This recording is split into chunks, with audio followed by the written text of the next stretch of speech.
ஊரில் மிகப்பெரிய ஜவுளி உற்பத்தி நிறுவனம் இருந்தது. அதன் உரிமையாளர் வயதானவர் தனக்கு பிறகு அந்த நிறுவனத்தை வழிநடத்த ஒரு நேர்மையான இளைஞனை தேடிக் கொண்டிருந்தார்.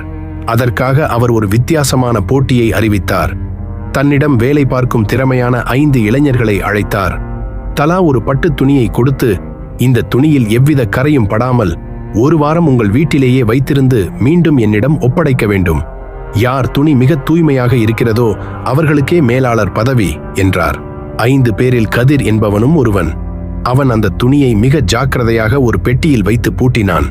ஆனால் துரதிர்ஷ்டவசமாக அன்றிரவு அவன் வீட்டில் ஒரு சிறிய தீ விபத்து ஏற்பட்டது. யாரும் காயமடையவில்லை.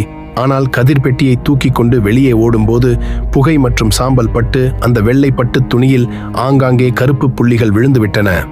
மறுநாள் மற்ற 4 இளைஞர்களும் தங்களின் துணிகளை காட்டினார்கள். ஆச்சரியம்! அவர்கள் துணிகள் நிலவை விட வெண்மையாக நறுமணத்துடன் மின்னின. ஆனால் கதிரின் துணி அழுக்காக இருந்தது. என்ன கதிர், உன்னால் ஒரு துணியை கூட காப்பாற்ற முடியவில்லையா என்று மற்றவர்கள் கேலி செய்தார்கள். கதிர் மிகுந்த மனவேதனை அடைந்தான். நேர்மையாக இருக்க நினைத்தேன், ஆனால் என் சூழ்நிலை என்னை கஷ்டப்படுத்துகிறதே என்று வருந்தினான். உரிமையாளர் ஒவ்வொரு துணியையும் மோப்பம் பிடித்து பார்த்தார். பிறகு கதிரின் அழுக்கு துணியை கையில் எடுத்து, நீதான் இந்த நிறுவனத்தின் அடுத்த மேலாளர் என்று அறிவித்தார். அனைவரும் அதிர்ச்சியடைந்தனர். உரிமையாளர் சிரித்துக்கொண்டே சொன்னார், நான் உங்கள் அனைவருக்கும் கொடுத்த துணிகளில் ஒரு ரகசிய ரசாயனத்தை தடவியிருந்தேன். அந்த துணியை நீங்கள் பெட்டியில் வைத்திருந்தாலும் காற்றில் பட்டாலே அது தானாகவே நிறம் மாறி அழுக்காகிவிடும்.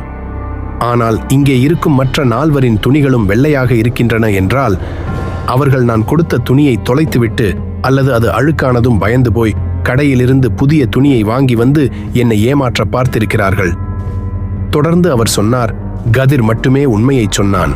அவனது துணியில் படிந்திருப்பது அழுக்கல்ல, அவனது நேர்மையின் அடையாளம். சூழ்நிலை கஷ்டமாக இருந்தாலும் அவன் பொய் சொல்லவில்லை. கதையின் நீதி: நேர்மையாக இருக்கும்போது ஆரம்பத்தில் கதிர்பட்ட அவமானத்தைப் போல சில கஷ்டங்கள் வரலாம். ஆனால் அந்த நேர்மை எனும் கரைபடியாத குணம்தான் உங்களை நீண்ட கால அடிப்படையில் ஒரு உயர்ந்த இடத்தில் அமர வைக்கும். இந்த கதை உங்களுக்கு பிடித்திருந்தால் மறக்காமல் இந்த வீடியோவுக்கு லைக் பண்ணுங்க. உங்க வாழ்க்கையில நேர்மையா இருந்ததுனால நீங்க சந்தித்த கஷ்டங்கள் அல்லது கிடைத்த வெற்றிகள் பத்தி கமெண்ட்ல சொல்லுங்க, நாமும் தெரிஞ்சுக்கலாம். இதே மாதிரி இன்னும் பல ஊக்கமளிக்கும் கதைகள் மற்றும் பயனுள்ள தகவல்களை தெரிஞ்சுக்க நம்ம சேனலுக்கு சப்ஸ்கிரைப் பண்ணிட்டு அந்த பெல் ஐகானையும் கிளிக் பண்ணிடுங்க. அடுத்த வீடியோவில் சந்திப்போம். நன்றி, வணக்கம்.